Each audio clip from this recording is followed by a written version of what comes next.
Ora, bom dia, bem-vindos. Peço desculpa por estes problemas iniciais. Estamos a tentar fazer algo inovador, que é realmente a apresentação via Zoom, mas também via YouTube, simultânea, aproveitando os melhores canais do IDN, Instituto de Defesa Nacional, e da Porto Business School.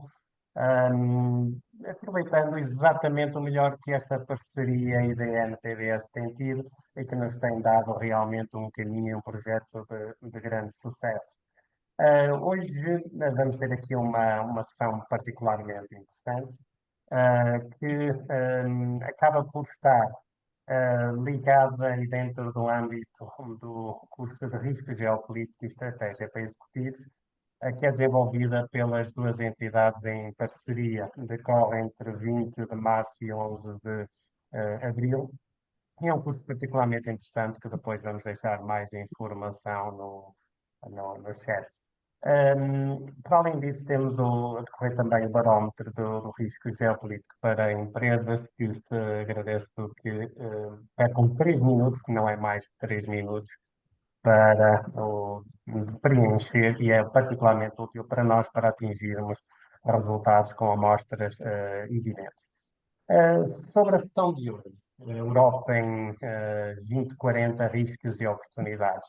Apenas uma questão técnica antes de começarmos, por necessidades práticas, as questões no Zoom devem ser colocadas via chat, dirigidas para mim, que está com o nome de Jorge, e no YouTube podem colocar normalmente no chat. Eu vou fazer a seleção depois para a fase de debate, fase particularmente importante, e vou colocar as questões que foram mais sinalizadas e aquelas que podem ser particularmente relevantes, visto não terem sido abordadas, ou complementares ao que nós já fomos falando. Isso é mais longas, visto até por esta questão de um atraso inicial.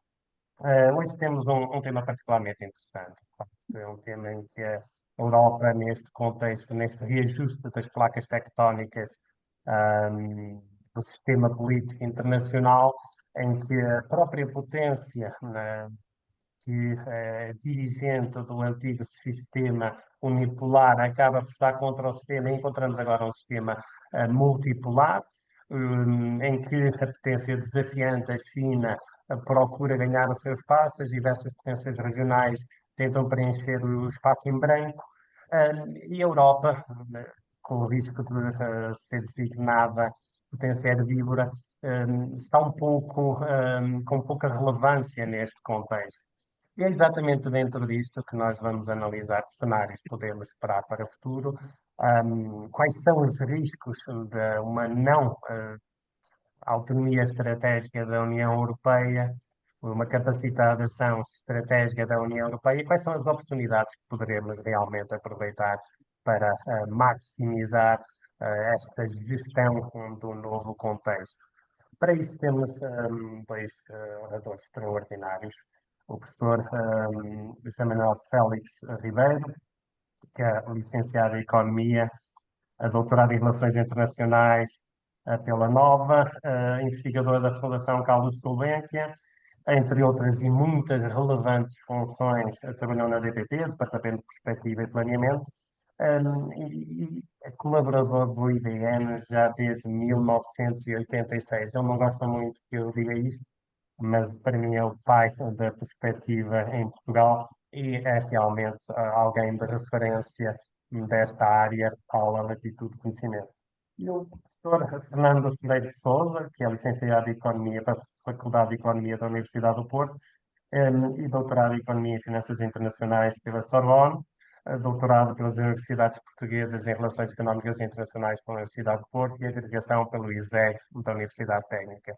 É presidente do Conselho Geral da Universidade do Porto, vice-presidente da Fundação da Casa da Música, professor da Faculdade de Economia do Porto e desempenhou várias funções públicas e privadas que eu, das muitas, destaque secretário de Estado para a Competitividade e Internacionalização do Ministério da Economia, no 13º Governo Constitucional, presidente da Comissão Coordenadora de Desenvolvimento Regional do Norte, administrador de várias empresas e grupos empresariais e agraciado pelo Presidente da República Portuguesa com a Greca Cruz da Ordem do Infante Dom Henrique, em 2003. com notável pensamento económico que muito aprendi a admirar aos anos que vamos trabalhar juntos. Ahm, por coordenação académica, vamos começar com o professor Félix Ribeiro, professor da Flórida de Geography. Muito bom dia. Não sei se me estão a ouvir. Então, Perfeitamente, professor. ótimo. Em primeiro lugar, queria agradecer o convite de estar aqui convosco no IDN, digamos, numa iniciativa coordenada pelo Sr. Coronel Jorge Rodrigues, e tendo como parceiro de painel o Fernando Freire de Sousa, um amigo de longa data, que já não nos víamos há algum tempo, e sobre um tema que me parece muito interessante e importante para Portugal. Não sei se eu serei capaz de dar um contributo muito útil, mas vamos tentar. Portanto, eu agora tenho que partilhar a tela. Sim, se faz favor, em compartilhar, professor. Eu sei, mas onde é que eu...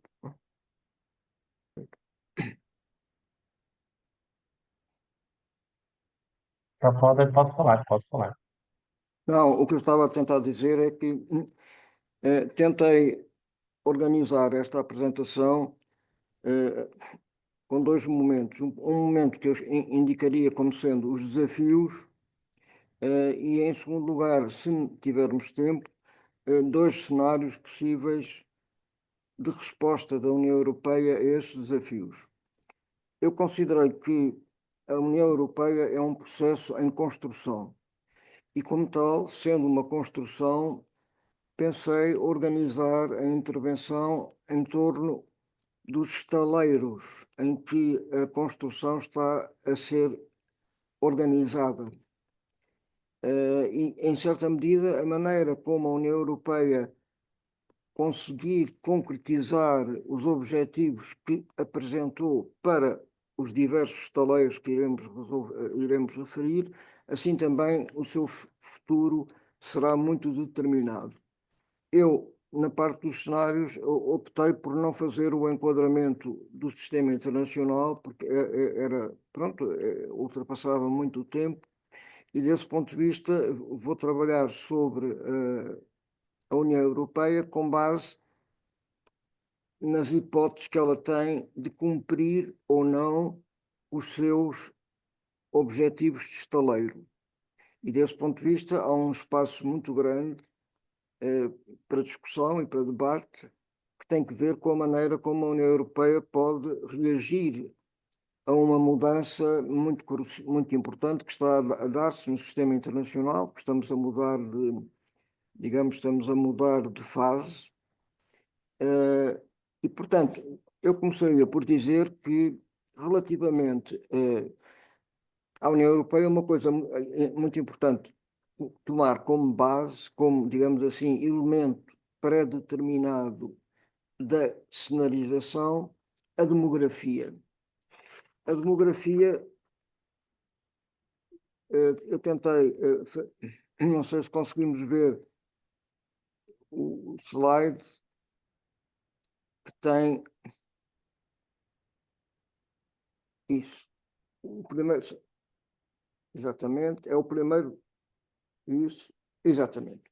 Se nós olharmos para o modo como é antecipado pelas Nações, enfim, pelo trabalho feito pelas Nações Unidas, a demografia mundial, verificamos que nós, neste gráfico, temos de 1950 até, vamos considerar basicamente até 2050, embora, digamos, a previsão feita pelas Nações Unidas vá até 2100. O que nós verificamos é que, digamos, o crescimento demográfico da Europa e da América do Norte e da Oceania desenvolvida praticamente não vai ter grande alteração. Há muito tempo que estamos estagnados do ponto de vista populacional. O período anterior foi muito marcado pela ascensão da Ásia, que está a vermelho. A Ásia estabilizou do ponto de vista, ou vai estabilizar por volta de 2050, mas a grande novidade que tem este gráfico é a ascensão, digamos, muito rápida e muito intensa da África, por forma a que ela acabará em 2100 com praticamente a população da Ásia. O facto de nós estarmos a trabalhar com a África é muito importante, porque a África é um vizinho muito próximo da União Europeia, com a qual ela tem uma relação histórica um pouco conturbada, mas muito importante. Se pudéssemos olhar para o próximo slide, este slide concentra-se numa questão muito importante, que é as estimativas da população ativa jovem, entre os 15 e os 24 anos, por grandes regiões do mundo. Se nós olharmos da esquerda para a direita, verificamos que a Ásia Oriental, entre 1950 e 2000, teve um crescimento muito forte da população jovem. E, desse ponto de vista, isso suportou o processo de industrialização e de rápido crescimento que caracterizou esta região do mundo. Se nós olharmos agora para a Europa, por um lado, e para os Estados Unidos, do outro, verificamos que as perspectivas de crescimento da população jovem, quer na Europa, quer nos Estados Unidos, é muito limitado para o futuro, portanto, num horizonte de 2050. Se olharmos agora para o lado direito, temos a Ásia Central e do Sul e a África subsaariana. O que é que nós verificamos com estas duas grandes regiões? Um crescimento exponencial da população jovem, de tal forma que, por exemplo, para a África subsaariana, em 2050 esperam-se 350 milhões de jovens em África. É claro que a África tem um problema muito complicado, no sentido em que como é que a economia africana vai absorver 350 milhões de jovens no horizonte de 2050, sabendo as dificuldades que ela tem de diversificação da sua estrutura industrial, da sua estrutura económica, ao que se vem agravar problemas que as alterações climáticas trazem à maneira como a agricultura produz os alimentos em África, que é uma agricultura sem irrigação e, portanto, muito dependente das chuvas. E claro que as chuvas vão ser afetadas pelas alterações climáticas e de forma muito clara. Portanto, a primeira noção que devemos ter com a demografia é que a população jovem na Europa vai crescer pouco, mas que a população africana vai crescer de uma forma exponencial e uma parte dela não vai encontrar trabalho em África. E, portanto, há um primeiro elemento que eu chamaria a atenção, é que, numa perspectiva de 2050, a Europa vai ser um foco de atração para aquela parte da população jovem africana que não encontrar oportunidades de trabalho, primeiro na agricultura, e nesse caso ela pode ir para as cidades da África, mas as cidades da África têm um nível de desenvolvimento ainda bastante limitado em algumas áreas fundamentais. E, portanto, uma parte dessa população acabará por procurar fora da África o modo de preencher as suas ambições. Essa era uma primeira coisa que eu acho que é importante ter em conta como ponto de partida para o que eu ia tentar a dizer sobre a Europa. Depois tentei, como elemento pré-determinado da sinalização, considerei este aspecto da demografia. Poucos jovens e uma probabilidade na Europa e uma probabilidade muito grande de uma grande vaga de migração por parte de jovens africanos. Depois tentei, naturalmente, trabalhar as incertezas que considerei que são cruciais para o futuro da União Europeia. E, portanto, a primeira incerteza tem que ver com a economia, com a energia e com a tecnologia. O que é que eu tentei aqui explicar? a demografia e o modelo económico e social da Europa cria problemas ao crescimento, porque uma demografia sem um forte crescimento dos jovens traduz-se também por uma demografia que, em termos endógenos, não cria, digamos assim, a dinâmica familiar que permite fazer, ou digamos, ou estimular a procura interna. Por sua vez, a União Europeia tem dois grandes estaleiros que têm direta relação com o crescimento. Uma é a política industrial digital. A União Europeia reconhece a sua situação de relativo atraso face aos Estados Unidos e face à China no que respeita ao digital, e não só ao digital, porque há aspectos muito importantes da estrutura industrial europeia, estou a pensar no setor automóvel, em que a China está a afirmar-se numa área que tem um potencial grande de futuro, portanto, que no fundo é a eletrificação do automóvel, e também, digamos, a busca do automóvel mais autónomo na sua capacidade de condução. A União Europeia não tem um problema especificamente setorial para a sua política industrial.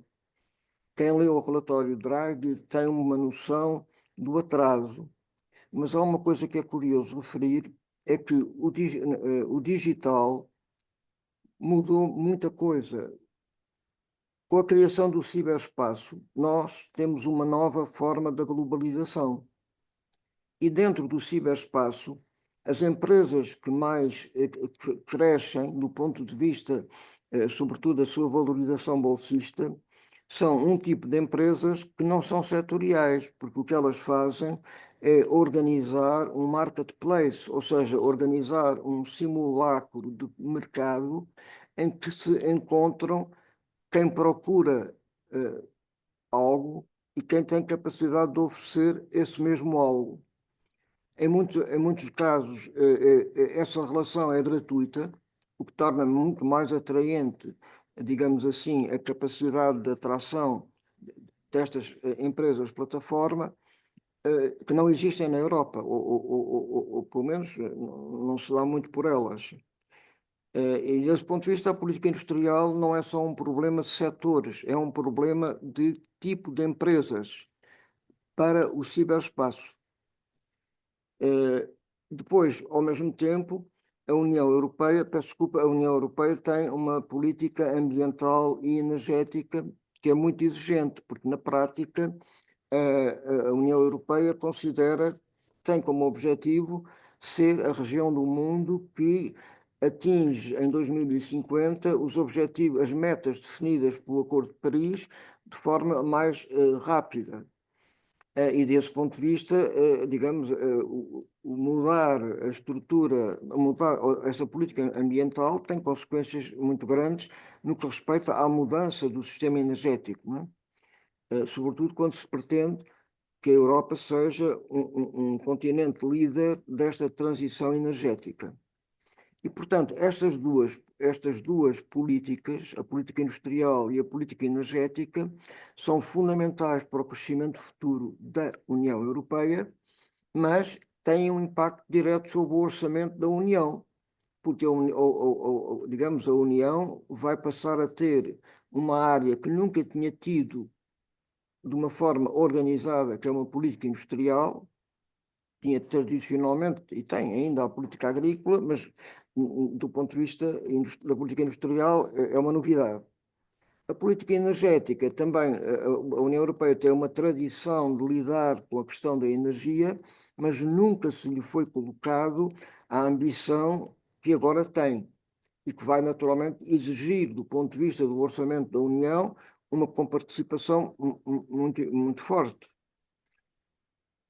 Se nós passarmos para um segundo patamar de incerteza, peço desculpa, Sr. Coronel, se pudéssemos, exatamente, se pudéssemos regressar a essa.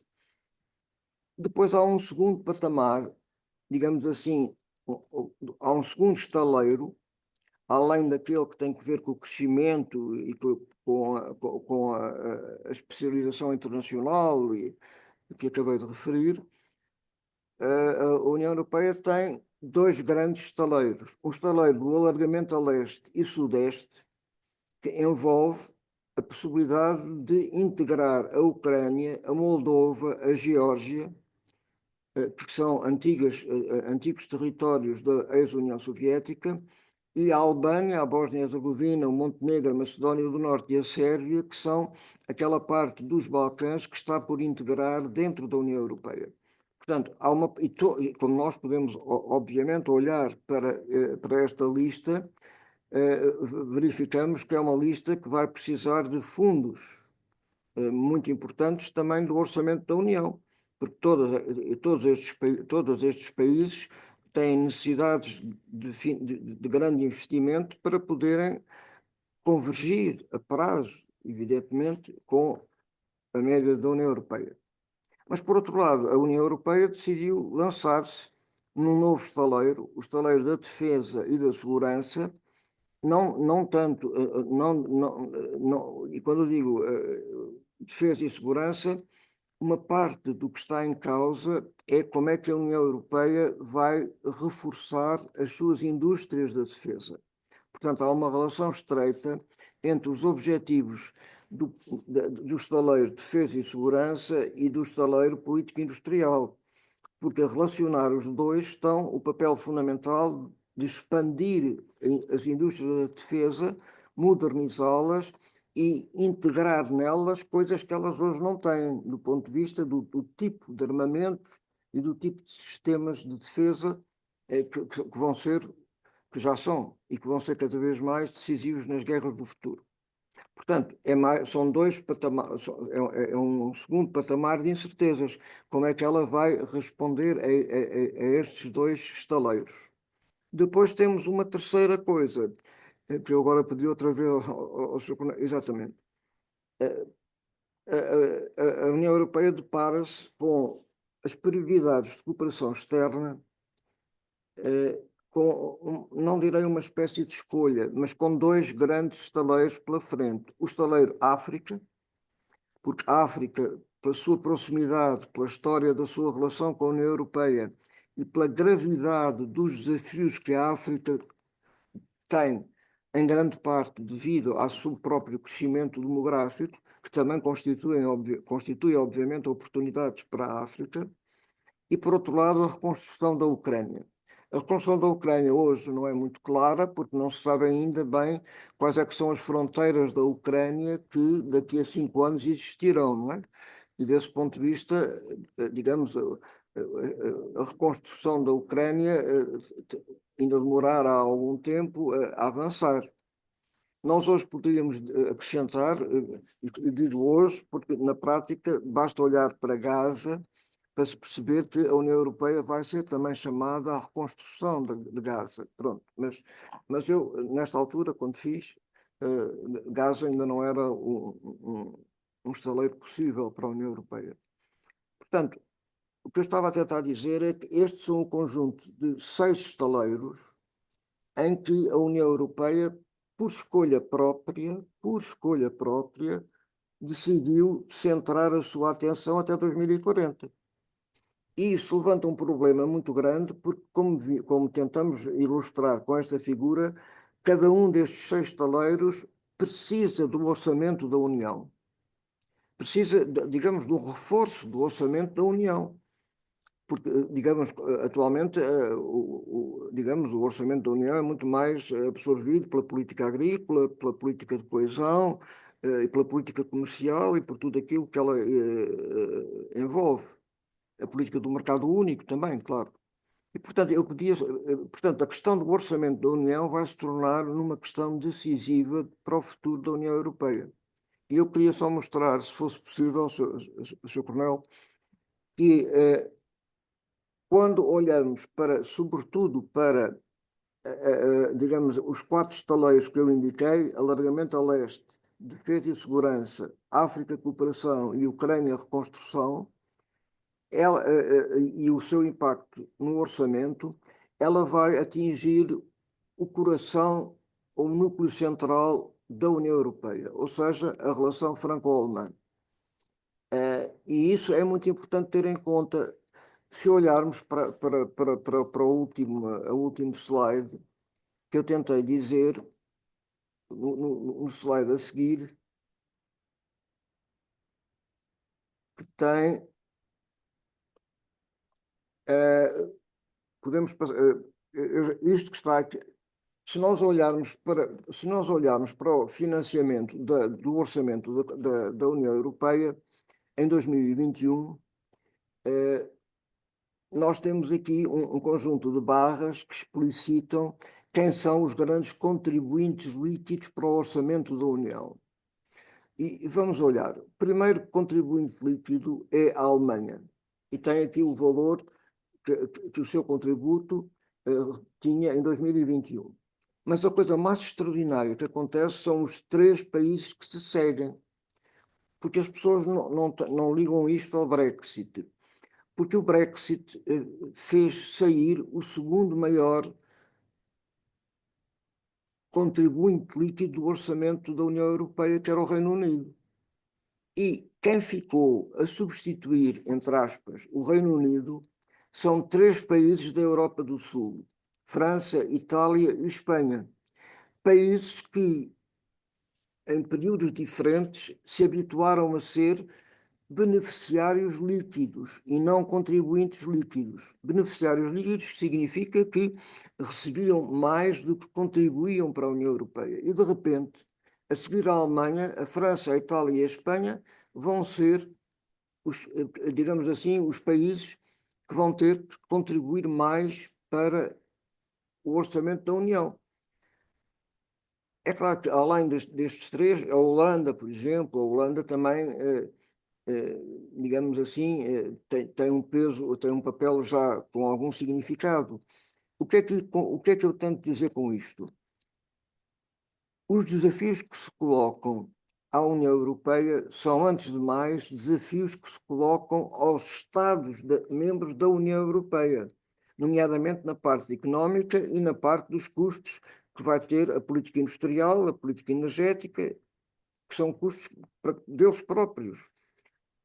Ou seja, que traduzem necessidades deles próprios, às quais naturalmente vão dar uma importância muito grande, e isto vai traduzir, na minha opinião, uma dificuldade de todos estes países, estes 4 países que estão aqui no topo em 2021, estarem disponíveis para um aumento muito substancial do orçamento da União, como é aquele que os 6 estaleiros que eu acabei de referir vão exigir. Eu penso que este problema é um problema crucial que se põe para a União Europeia. Uma vez feito isto, o que é que eu tentei fazer a seguir? Tendo em conta, consegue-me ouvir? Eu acho que ficava por aqui. É, eventualmente só mostrar os 2 últimos slides eh, com, eh, com os 2 cenários, que é para fazer a passagem Sim, para o sim, professor Fernando Freire de Sousa. Muito eu rapidamente, sei, se mas puder ser, está bem? Sr. Coronel, se me pode passar o anterior, o que tem a figura. O que é que eu, na prática, o que é que peguei nas 3 incertezas e tentei para cada uma das incertezas que referi dos patamares 2 hipóteses de solução. E depois fiz a combinatória e deu-me 8 cenários possíveis. E eu tentei explorar 4 e 5, que são cenários que não são extremos, que são cenários do meio, digamos assim. Pronto. Isto foi o que eu fiz, mas do que não vou falar, mas ele está disponível depois para, para, para consultarem, quando quiserem, claro. Pronto, Muito muito obrigada. obrigado, professor. Eu vou fazer aqui um interromper o partilhamento. Professor, muito obrigado. Relançou aqui o patamar que de futuro, de base, tendo em conta as incertezas cruciais que surgem e os pressupostos para trabalho prospectivo. E eu passava já de imediato a palavra ao professor Fernando Freire de Sousa. Professor, o palco é seu.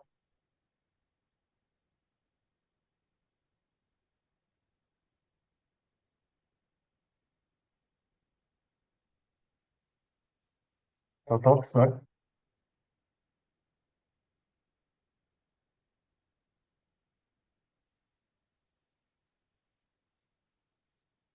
Não estamos a ouvir, professor.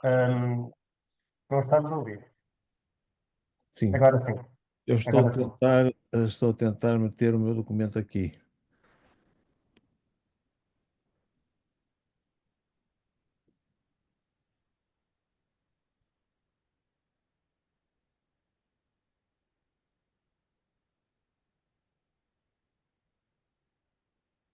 Tá?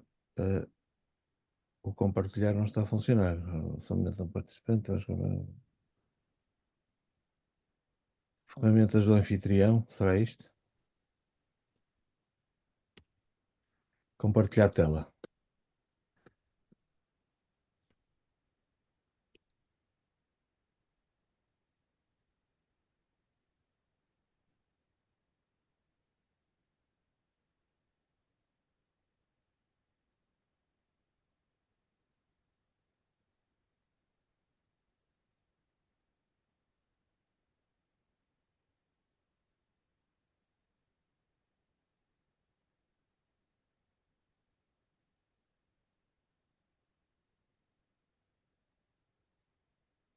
Sou professor, bom dia.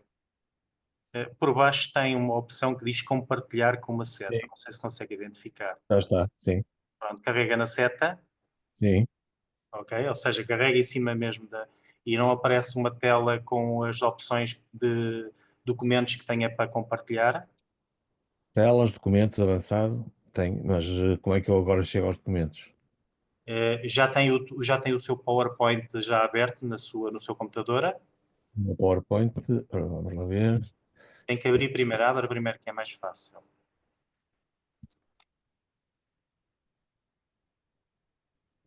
Está aqui. Pronto, o meu PowerPoint está aberto.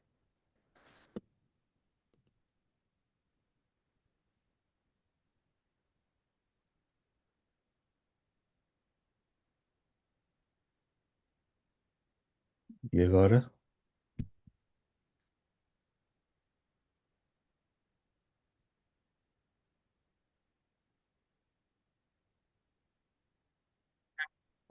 Carregar então no compartilhar e logo na primeira linha deve aparecer a tela, compartilhar a tela, portanto, e aí estará o PowerPoint, presumo eu, não é? Compartilhar a tela.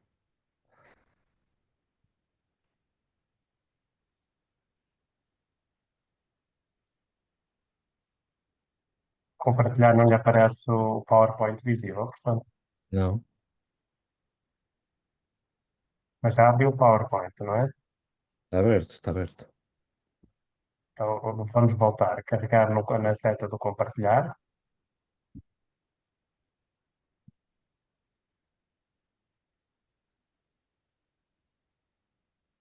e deve-lhe aparecer então em um sítio onde está o PowerPoint, que abriu há pouco.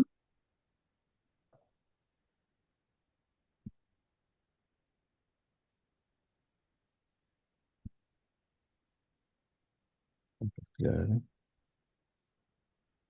Não aparece, professor. Não.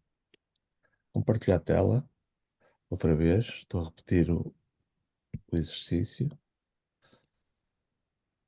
Ele está em compartilhar a tela, mas o compartilhar aparece-me aqui um documento novo. E não lhe aparece o PowerPoint que abriu há pouco. Desktop. Abrir configurações de sistema. Eu tenho a impressão que agora já consegui. Vamos ver.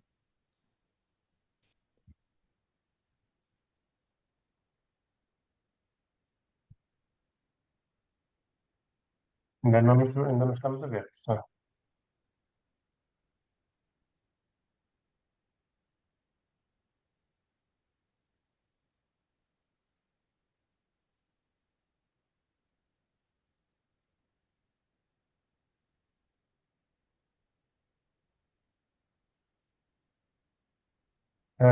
Isto é complicado. Fazer mais uma vez, professor. Portanto, tem o PowerPoint aberto, não é? Certo? O PowerPoint está aberto. Está aberto. Pronto. Agora, compartilhar, carregar na seta. Pronto. Compartilhar. E depois aparece em cima a tela inteira e em baixo janelas do aplicativo.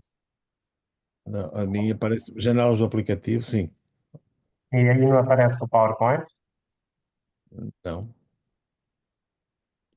É no tela inteiro ou no...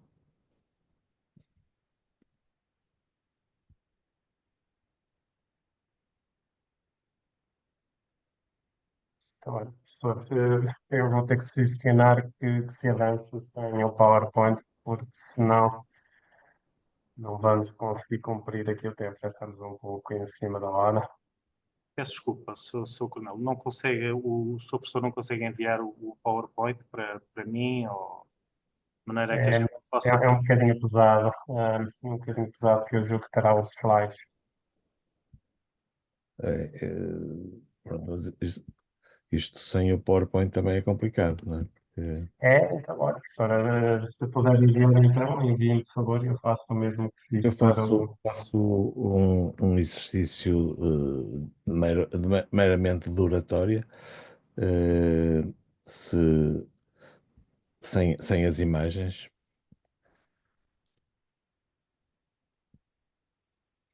TeamViewer, Zoom.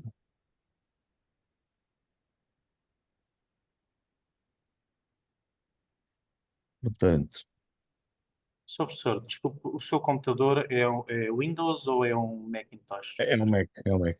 Pois, isso é um bocadinho diferente. O que é que, o que é que eu sugiro?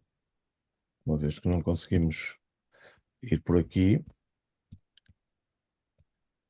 o que eu sugiro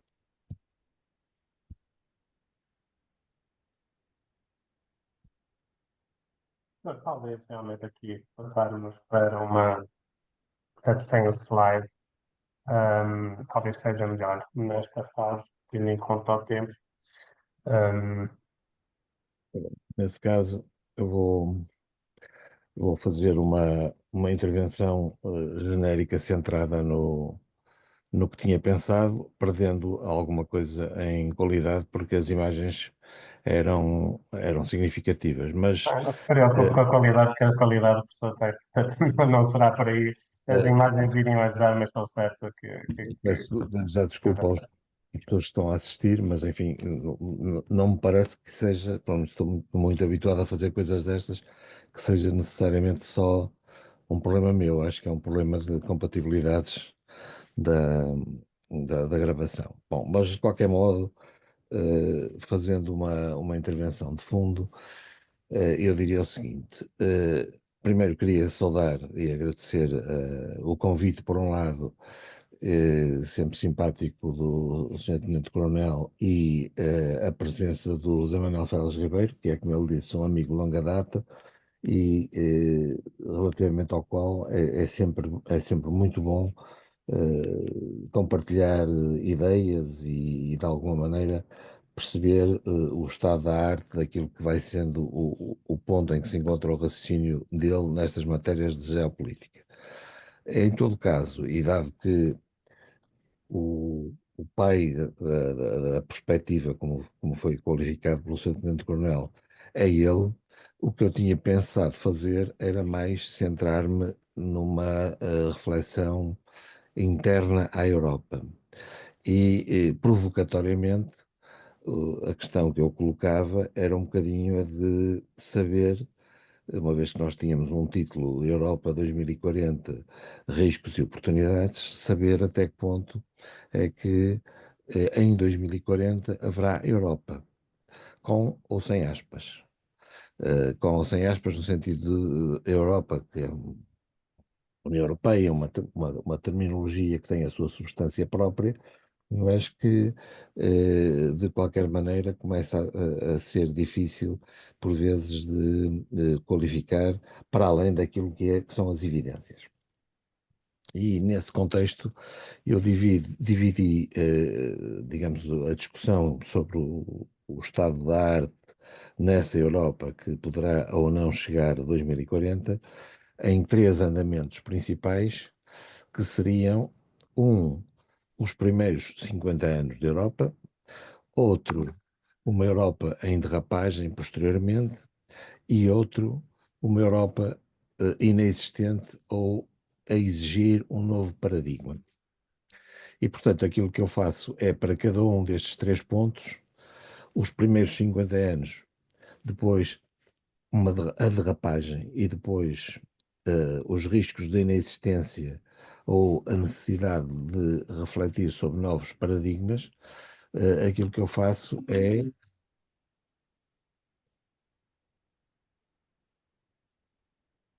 Bem, está aqui. Aquilo que eu faço acaba por ser, no primeiro caso, Europa, os primeiros 50 anos, chamar a atenção para as razões pelas quais nos primeiros 50 anos, com muitas dificuldades pelo meio e com muitos momentos de enorme tensão e dificuldade, a Europa sobreviveu e conseguiu atingir alguns objetivos importantes. E são 10 os pontos que eu chamo a atenção, ou que chamava a atenção, os quais tinham algum apoio gráfico ou em termos de fotografia, desenho, etc., que são os seguintes. Primeiro, a paz, como primeiro objetivo. Depois, a União Europeia, a partir de 1973, com a entrada do Reino Unido, a atingir a expressão de uma certa representatividade básica. Em terceiro lugar, o mercado único. Em quarto lugar, a política de coesão como contrapartida desse mercado único. Em quinto lugar, a criação do euro. Em sexto lugar, a absorção que foi feita da reunificação alemã. Em sétimo lugar, as disputas orçamentais, sempre muito tensas, mas sempre de uma forma ou de outra ultrapassadas. Depois, em oitavo lugar, os desafios institucionais, diga-se o mesmo, com muitas dificuldades, com referendos, com nãos, com avanços e recuos, mas ultrapassados. Em nono lugar, o difícil adeus a uma crise maior, que foi a crise das dívidas soberanas. E, em décimo lugar, o chamado modelo social europeu, onde eu remetia para aquele boneco final que o José Manuel Félix Ribeiro nos apresentou, com as tensões sobre o orçamento da União por via de um conjunto de desafios que genericamente eu subscrevo, mas relativamente aos quais importa chamar a atenção, não apenas de que a manta é curta, a manta do orçamento é uma manta curta, como também chamar a atenção para o facto de que essa ideia de modelo social e de despesa social na Europa é alguma coisa que tem uma grande variedade de atingimento no contexto europeu. Ou seja, a importância da componente social e, portanto, do European Way of Life na Europa, na Europa a 27, é bastante diversa de casos para casos. E, portanto, com isto, digamos, terminava a primeira parte, quer dizer, houve, digamos, simplisticamente, houve uma Europa que, ao completar genericamente os seus 50 anos, isto é, na antecâmara da crise de 2008, 2007, 2008, que, digamos, tinha atingido minimamente um conjunto de objetivos de avanços que faziam com que a sua existência não fosse questionada. Depois há uma segunda parte que seria a chamada de atenção para as derrapagens que surgiram posteriormente a isso. Essas derrapagens provieram de um conjunto de aspectos, alguns eram congénitos, outros foram ganhando uma nova expressão. Dentro dos congénitos, o primeiro é a PAC, a Política Agrícola Comum, e a forma como a Política Agrícola Comum, digamos, utiliza uma componente muito significativa daquilo que são os meios, os recursos da União Europeia. Em segundo lugar, os alargamentos a leste, sobretudo aqueles que aconteceram na primeira década deste século, portanto, nos anos 2004, à volta de 2004. Depois, a liberalização comercial, ou seja, a Europa, a abertura da Europa e a forma, digamos, de alguma maneira quase ingênua como essa abertura foi sendo concretizada. Em quarto lugar, a captura energética que hoje está à vista por via daquilo que foi a relação com a Rússia nos últimos anos, nessa matéria. Em quinto lugar, a política migratória. Em sexto lugar, a aposta, que também foi referida há pouco pelo Félix Ribeiro, na política ambiental, no chamado Green Deal, que foi uma aposta, digamos, com muita substância, digamos, teórica, mas com muito pouca eficácia prática e com algum marketing político associado. Depois, a ausência de uma política de segurança e defesa.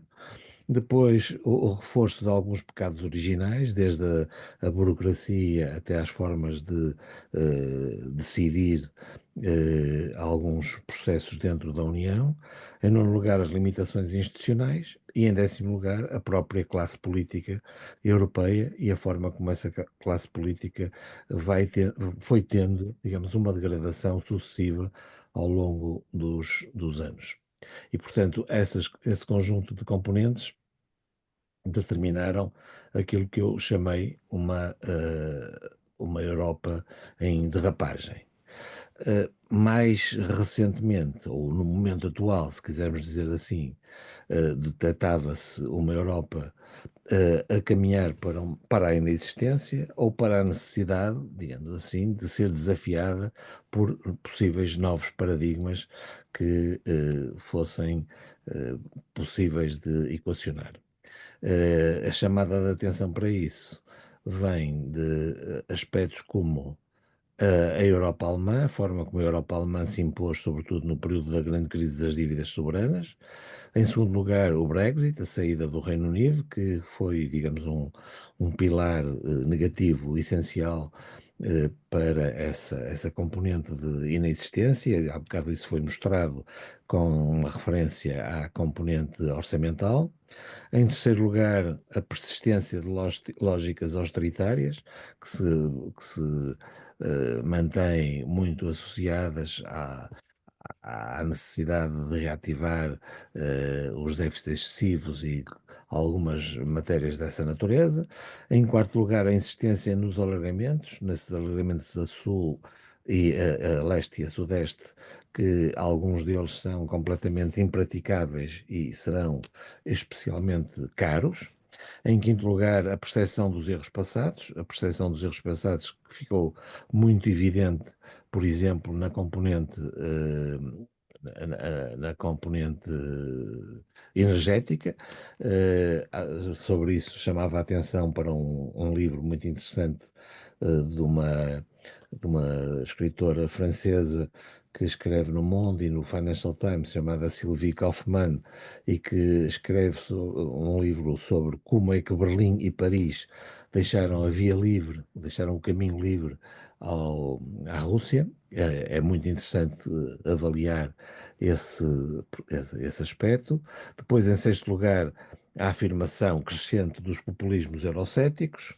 Em sétimo lugar, os desafios imprevistos, quer os desafios russos, quer agora mais recentemente o desafio americano.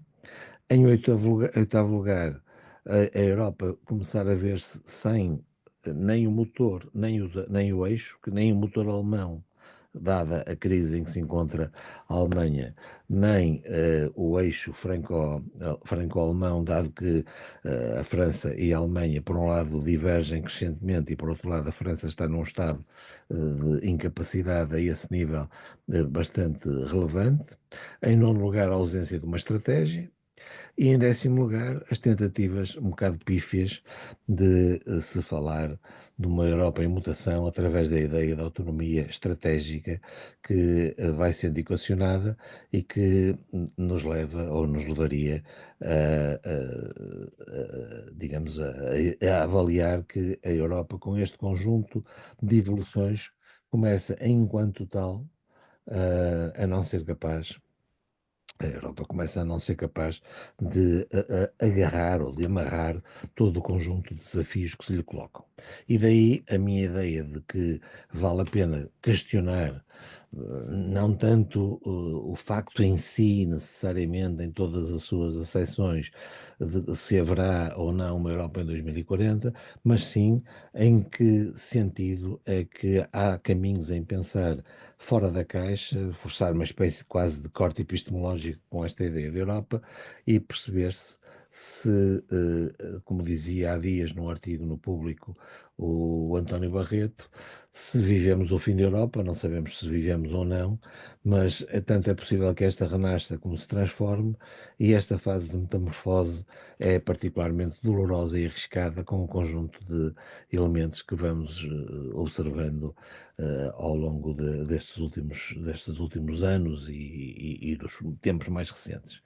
Ou seja, estamos perante um espaço monetário de soberanias divididas, perante um espaço político de soberanias partilhadas, perante aquilo que Durão Barroso chamava uma Europa de resultados, de uma forma excessivamente pragmática para o meu gosto, ou de qualquer coisa que o Helmut Kohl nos definiu desde o princípio, sobretudo a reunificação alemã, como uns Estados Unidos da Europa.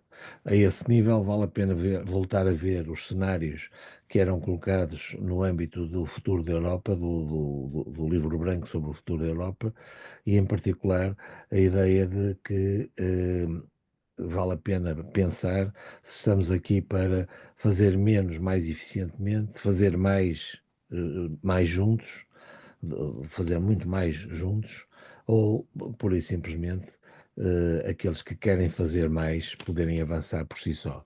O que nos leva para a ideia de uma Europa a várias velocidades, a múltiplas velocidades, ou para ideias que também são muito relevantes, como sejam, por exemplo, a ideia avançada por Draghi no seu relatório de um federalismo pragmático neste contexto como um elemento salvador essencial. Depois haveria que interrogar, neste contexto, o papel dos cidadãos e ver a este nível como é que a opinião pública pensa a Europa e qual é o grau de confiança que apresenta, que se apresenta enfim, nas sondagens existentes e na informação existente sobre a leitura da confiança na Europa por países, e ela é muitíssimo diversificada entre um Portugal que está, digamos, à frente nesse contexto como sendo o mais confiante na Europa, e outros países europeus que estão muito mais desconfiados do que confiantes, e finalmente refletir sobre caminhos de construção europeia que possam efetivamente fazê-la retomar uma lógica, digamos assim, mais, eh, mais solidária e mais contributiva de todas as partes, ou pelo contrário, uma situação que realmente confirme a tal inexistência da Europa. Por exemplo, Habermas é um dos pensadores que eu acho que vale a pena recorrer para pensarmos um bocadinho fora da caixa, e ele diz que num dos seus livros e num dos seus trabalhos mais recentes, que este processo será longo e difícil e que exigirá 4 tipos de coisas: aceitar uma Europa a 2 velocidades, a renunciar ao intergovernamentalismo, aspirar a um sistema europeu de partidos e abandonar o modus operandi da política europeia. Aqui chegado, e porque o Sr. Tenente-Coronel me tinha falado de que valia a pena refletirmos um pouco também a terminar sobre Portugal, a única coisa que eu procurei fazer foi glosar dois raciocínios muito, muito simplistas. O primeiro ou seria, o de vermos como é que Portugal se tende a comportar na Europa. E a ideia que me ocorreu é a ideia de um personagem do universo de banda desenhada do Tintim, do Oliveira da Figueira, que é um tipo que vive de aproveitamentos, truques e improvisação. É uma espécie de oportunista que vai a Bruxelas ou Frankfurt, abre o casaco e mostra que pode servir a Europa como ela quiser, desde que sobre alguma coisa para poder comprar aquilo que lhe interessa.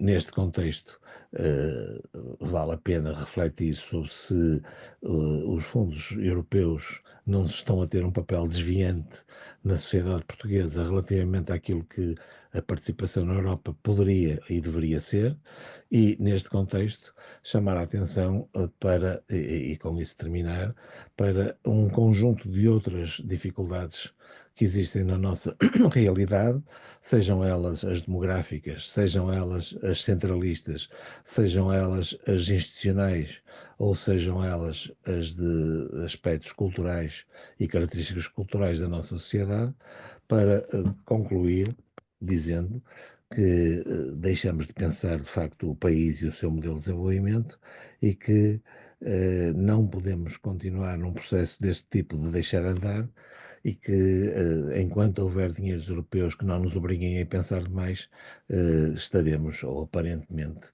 estaremos disponíveis para prosseguir uma espécie de inércia, digamos que é maléfica para aquilo que são os grandes objetivos de desenvolvimento da nossa sociedade. E neste contexto terminava assim, penso que, digamos, a apresentação a apresentação dos slides faria ganhar um pouco, digamos, e tornaria mais visível aquilo que é a visualização, ou seria a visualização dos nossos, da minha apresentação e do meu raciocínio, mas isso não foi possível por razões que, de alguma maneira, me são alheias. O trabalho foi feito, a apresentação não foi feita, mas poderá ser disponibilizada, se assim o entenderem, e ficarei à disposição para entrar na discussão que, em princípio, seguirá nos próximos minutos. Muito obrigado.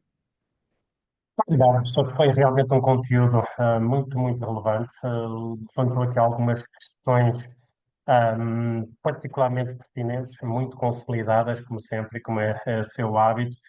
Um, Vamos considerar, eu vou aqui agora, de uma forma pragmática, juntar três questões das várias que me chegaram para termos aqui apenas uma ronda, tendo em conta que estamos um pouco alongados no tempo, apenas uma ronda com três questões que vão ser colocadas aos dois professores que poderão abordar como melhor considerarem. E apontando como pressuposto que realmente teremos a Europa em 2040, até inclusivamente que de alguma forma evolua positivamente. Aqui as três grandes questões que surgiram é, considerando o ambiente geopolítico, seja da nova administração Trump, seja a evolução dos diversos conflitos, incluindo a eventualidade de Taiwan, que prioridades deve a Europa considerar?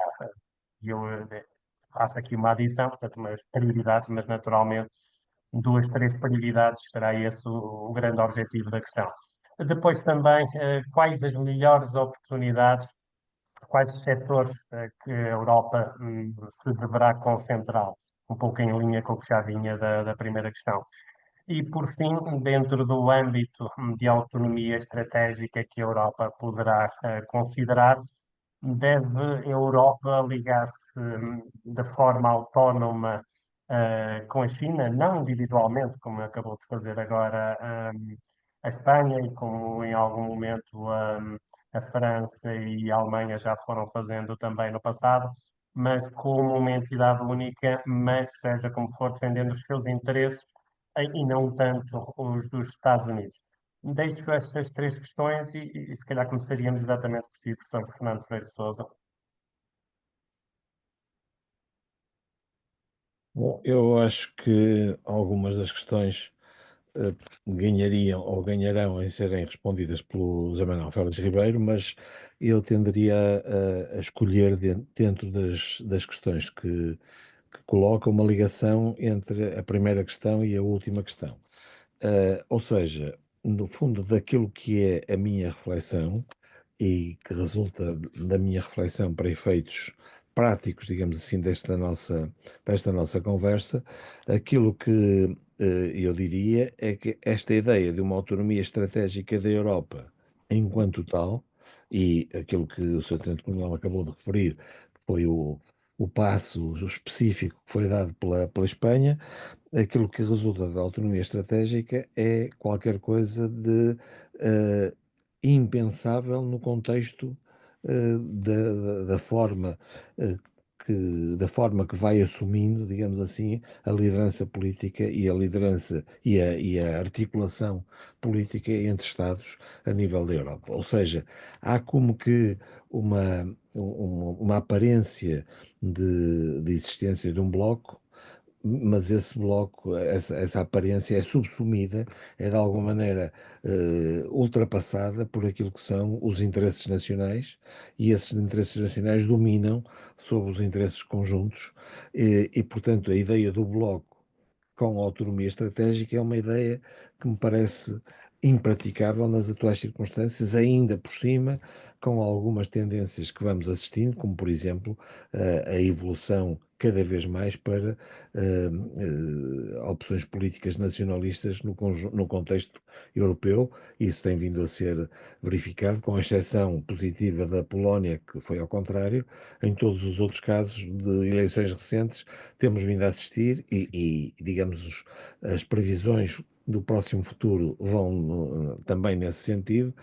Agora será a Áustria, enfim, daqui por algum tempo, um ano e tal, poderá ser a França. Portanto, estamos a assistir a um advento de nacionalismos que não é compatível com o jogo da articulação política do Bloco. E daí a minha ideia de inexistência. É evidente que quando eu falo em inexistência, eu percebo, e gostava de deixar isso claro, eu percebo perfeitamente que estamos a fazer um raciocínio que é um raciocínio académico, digamos. Não, não é fácil chegar a Bruxelas e fechar a porta do edifício do Conselho, do Berlaymont ou do Parlamento Europeu. Há instituições, há um conjunto de toda uma máquina de funcionários e burocratas, etc., a funcionar. Mas a questão que se põe não é tanto a da existência formal, é a da existência real. E essa existência real me parece-me que não é compatível com as tendências, algumas das quais eu aqui referi, as tendências que vêm a ser visíveis nos últimos tempos. Em termos de prioridades, a grande prioridade, a primeira grande prioridade estratégica seria que fôssemos capazes de encontrar ou o tal, o tal eixo ou o tal motor, e que esse motor fosse capaz de trazer, digamos assim, um novo ar e uma nova capacidade de reflexão política que relançasse a ideia europeia como uma ideia conjunta. Não sendo esse o caso, evidentemente que há uma prioridade que oscila entre a nossa capacidade para mantermos minimamente unido o conjunto dos 27 países e das correspondentes regiões que existem dentro desses países, e aí a preservação da política de coesão é um elemento central, ou, em alternativa, se a nossa prioridade, e ela é cada vez mais assumida e visível, é a da política de defesa, de uma política de defesa que salvaguarde uma capacidade mínima de resistência às tentações americanas de abandonarem, digamos, a NATO e, de alguma maneira, a proteção europeia nesse contexto. E, portanto, entre esses dois mecanismos, um completamente visível do ponto de vista da, da atual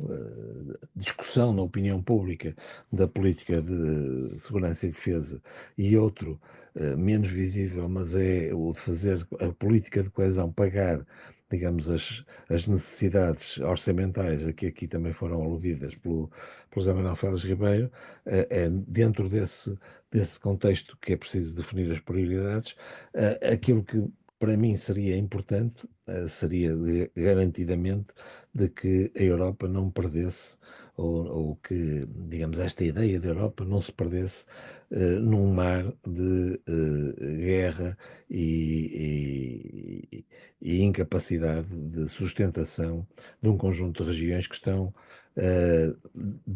atualmente dentro da União, mas que, estando dentro da União, vão revelando uma diferenciação relativamente ao tal modelo social que é muito visível e significativa.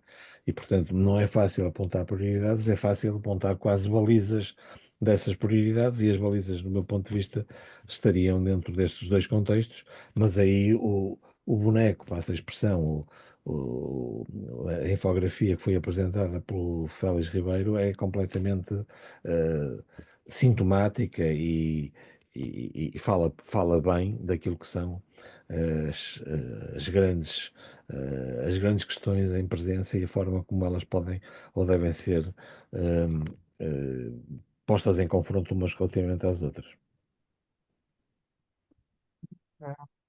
Mas antes de passar a palavra ao professor Félix, e dentro um pouco da reindustrialização referenciada como grande prioridade para a competitividade, pelo menos no relatório Draghi, há aqui uma questão que gostaria também de ouvir relativo ao Green Deal, e se deve ser esse o caminho da reindustrialização europeia, ou se corremos o risco de não estar a seguir as regras que outros países e outros atores internacionais acabam por seguir e, com isso, de alguma forma, perder a competitividade económica e industrial.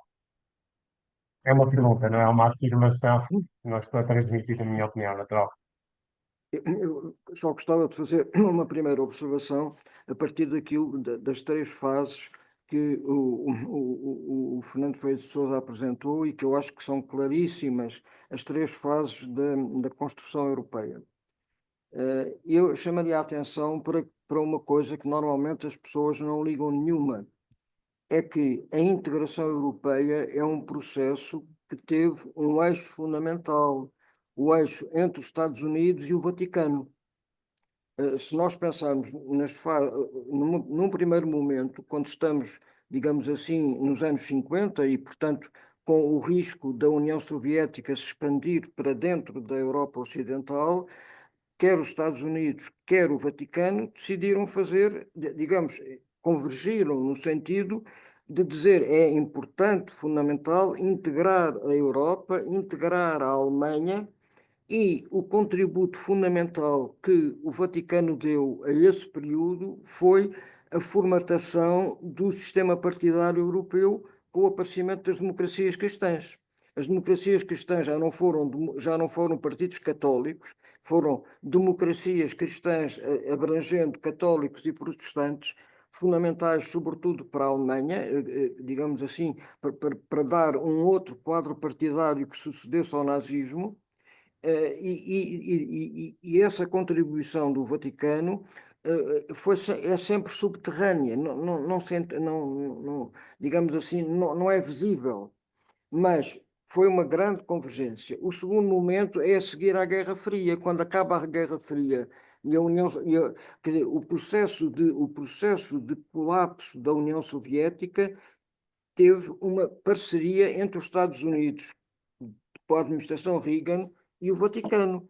O Vaticano ajudou com a questão da Polónia a arrebentar por dentro o Império Soviético na Europa, e o presidente Reagan, com o desafio das tecnologias da defesa, levou a União Soviética a ficar exausta e, na prática, ser incapaz de responder à Guerra das Estrelas, não é? E, portanto, desse ponto de vista, foi um outro momento de convergência.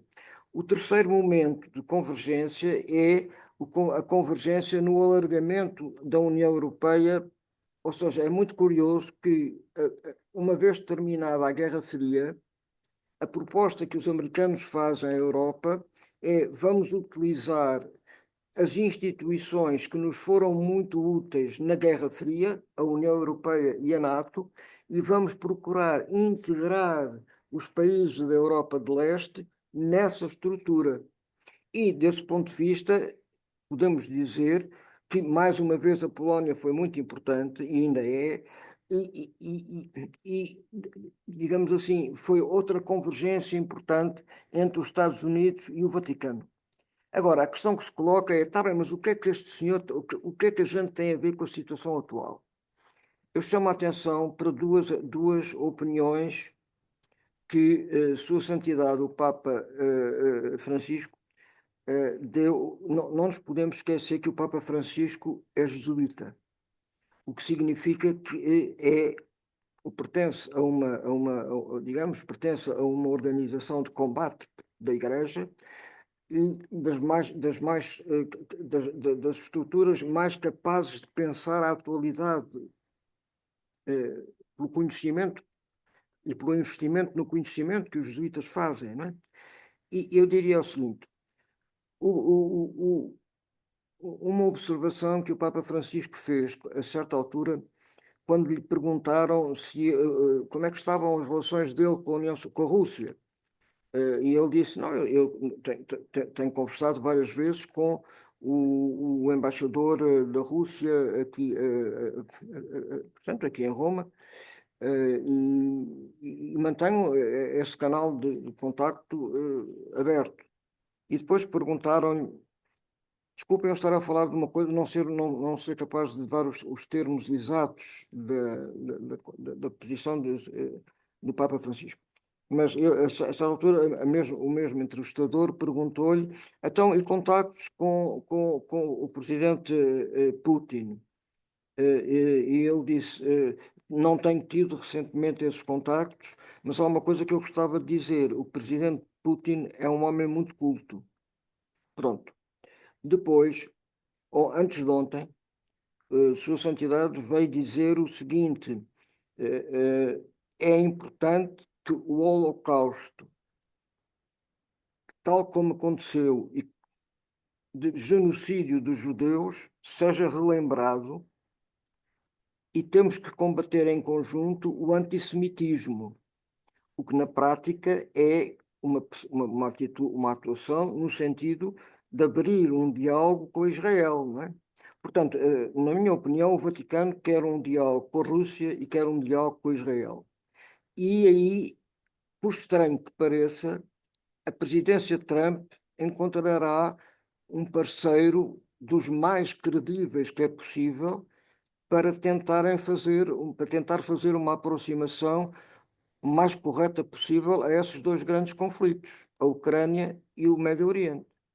E, portanto, desse ponto de vista, eu chamo a atenção para que a integração europeia não foi só uma questão franco-alemã, foi entre os Estados Unidos e o Vaticano.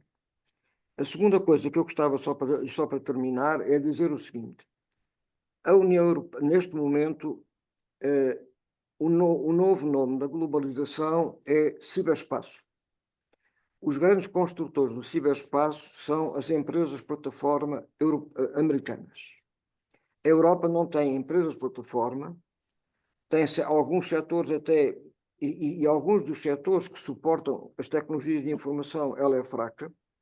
E, portanto, o que eu diria é que os Estados Unidos estão interessados, os Estados Unidos não, as tecnológicas europeias e o presidente Trump estão interessados em que o mercado único fique mais aberto à atuação das plataformas. E o que eu diria é que o objetivo central da Europa hoje devia ser uma grande negociação entre a União Europeia e os Estados Unidos em torno de uma coisa que tem estado a desenvolver-se muito gradualmente em termos institucionais, que é a criação de uma zona de comércio e de tecnologia no Atlântico Norte. E, portanto, eu diria que o esforço da União Europeia devia ser unir-se para negociar com os Estados Unidos uma parceria que lhe permita desenvolver-se naquilo que é mais moderno e que, ao mesmo tempo, não se traduza numa completa abertura, como aconteceu com a globalização anterior. E, portanto, eu diria que o esforço principal da Europa deve ser a negociação com os Estados Unidos do presidente Trump e das tecnológicas, porque isso vai exigir união da União Europeia. Se nós quisermos caminhar para a autonomia estratégica, vamos partir a Europa toda aos bocadinhos, não é?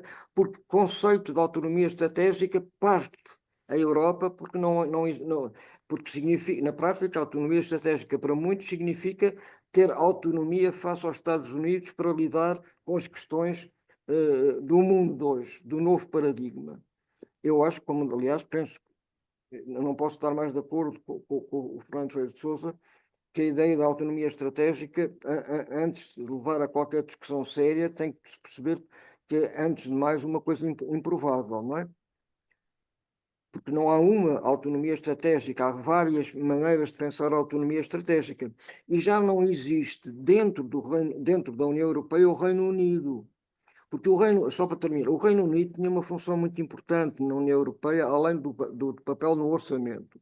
É que a França e a Alemanha são um eixo, mas as tensões entre a maneira de conceber, sobretudo a economia que tem a França e que tem a Alemanha, esse choque faz com que fosse fundamental o papel do Reino Unido, porque o papel do Reino Unido normalmente era travar as ambições excessivas da França, poupando a Alemanha a ter que ser ela a fazê-lo.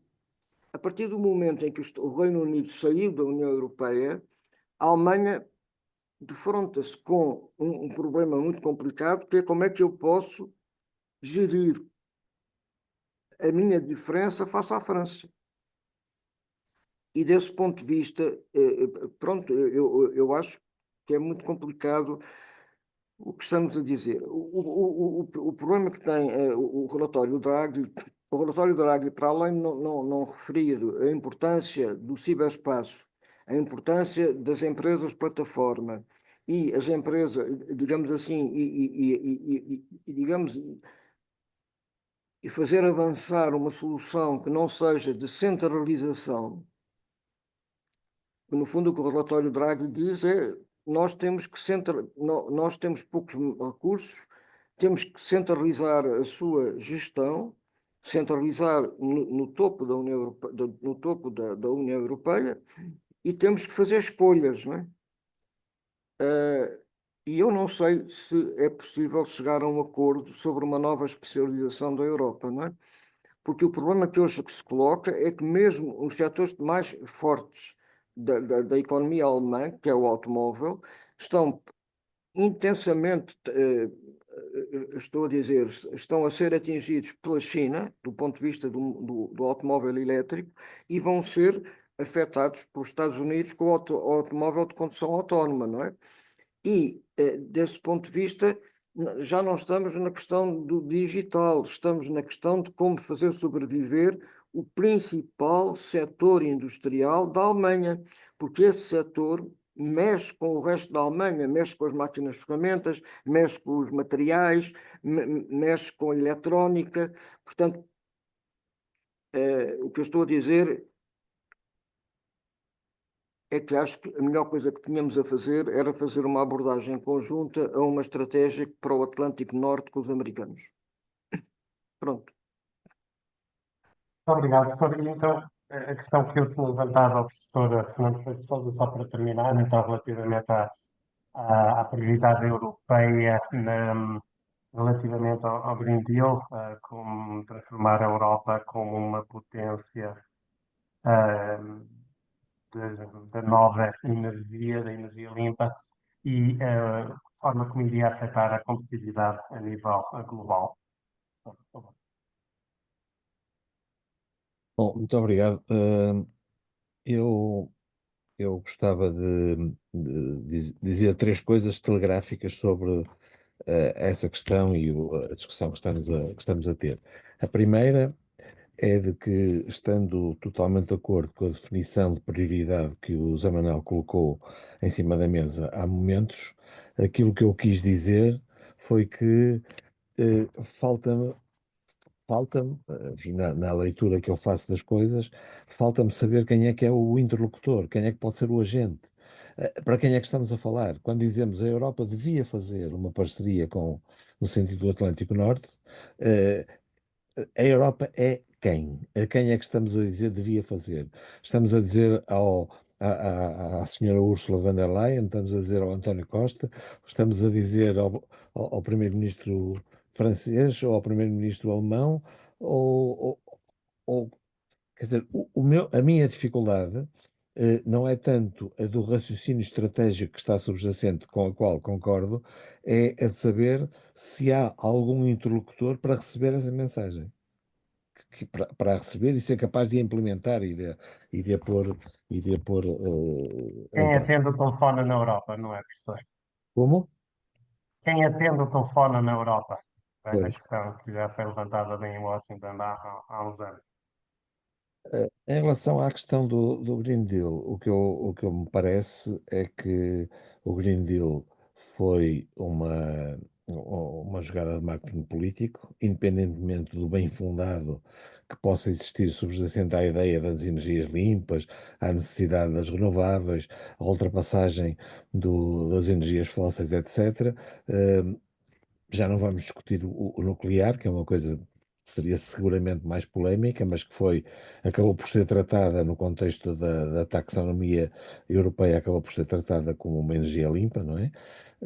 Mas aquilo que está em causa no Green Deal, ou que estava em causa, era que o homem que a área socialista na Europa que dentro da área socialista europeia quis afirmar-se como alternativa à senhora van der Leyen, que era o holandês Timmermans, que entretanto depois foi candidato a primeiro-ministro e perdeu as eleições na Holanda, que esse homem, de alguma maneira, inventou para si próprio uma agenda que lhe desse um protagonismo interior à Europa que está totalmente desfasado daquilo que é o caminho global que pode ser percorrido. E, portanto, independentemente de bem fundado digamos, dos objetivos que estão subjacentes, foram definidas metas totalmente eh, idealistas e impraticáveis e, além disso, custosas, e aquilo que estamos a assistir agora é aquilo que é a Comissão van der Leyen 2, de alguma maneira a fazer um caminho de marcha atrás, no sentido de que o Green Deal já não é uma prioridade tão grande, faz-se algum discurso nesse sentido, mas na prática hoje está em cima da mesa são basicamente os alargamentos e a segurança europeia, a política de segurança e defesa europeia, como objetivos centrais daquilo que é a necessidade de passar recursos das rúbricas mais custosas, que são a PAC e a política de coesão, para as novas prioridades, sem questionar a necessidade de, mais uma vez, quem será o interlocutor desta conversa, mas sem questionar a necessidade de que o orçamento comunitário possa ganhar uma expressão que possa permitir-lhe responder a mais objetivos e a mais desafios do que aqueles que ele, neste momento, representando pouco mais de 1% da riqueza criada no espaço europeu, pode efetivamente concretizar. Ora, muito obrigado, professor. Já vai longo, o tempo é mandatório e, portanto, infelizmente, vamos ter que terminar por aqui. Aliás, lamento as questões técnicas que acabaram por atrasar a sessão, mas a verdade é que foi uma extraordinária sessão. Tivemos 210 participantes, o que eu acho que é muito bom. Hum, e houve bastante que referi, que tentei resumir no momento e peço desculpa a quem não pude trazer para debate os temas também interessantes que acabaram por levantar. Relembro que este webinar está ligado também a um projeto de parceria da Instituto de Defesa Nacional Porto Business School, em que se materializa no curso de risco geopolítica e estratégia para executivos, que tem o link aí no chat, caso pretendam mais algum tipo de informação. E resta-me agradecer aos conferencistas pela extraordinária visão. Primeiro, pela disponibilidade imediata, sei que têm agendas muito preenchidas e eh, pronta reação positiva que eu não esqueço e muito considero. Segundo, pelas sólidas opiniões. Abriram aqui várias vias muito consolidadas, muito multidisciplinares, muito dimensionais, acabaram por transmitir aqui linhas e vetores de raciocínio para quem agora quiser aprofundar este tipo de temáticas. Professor Félix Ribeiro, professor Fernando Freire de Sousa, o meu muito obrigado em nome da diretora do Instituto de Defesa Nacional e em nome do Dean da Porto Business School.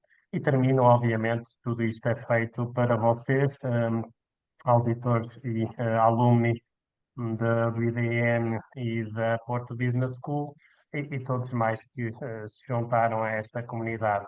Foi um gosto, para mim foi uma excelente sessão e um aplauso para todos, em particular para os nossos conferencistas. O meu muito obrigado e até breve. Muito obrigado, nós. Muito obrigado pela possibilidade de ter estado aqui. Um abraço. Até breve a todos.